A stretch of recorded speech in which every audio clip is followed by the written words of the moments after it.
स्वामी विवेकानंद पृथ्वीवरील सगळ्यात प्राचीन अशा वैदिक धर्माच्या वतीनं पृथ्वीवरील या अमेरिका नावाच्या नवीन राष्ट्राचं अभिनंदन करतोय. आमचा हिंदू धर्म दुसऱ्या धर्मांच्या मताविषयी नेहमीच सहिष्णुता धारण करण्याची शिकवण देत आलाय. लक्षावधी हिंदूंच्या महिम्न स्तोत्रात शिवाला उद्देशून म्हणलंय, रुचिनाम वैचित्र्या द्रिजकुटिल नाना पथजुषाम नृणामेको गम्य स्वमसि पयसा मरणवैव.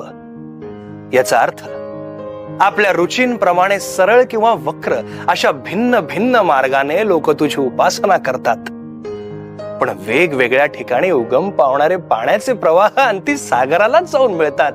त्याचप्रमाणे हे प्रभू, हे सारे मानव अखेर तुझ्याचकडे येणार आहे. भगवद्गीता हा ग्रंथ साऱ्या हिंदूंना पूज्य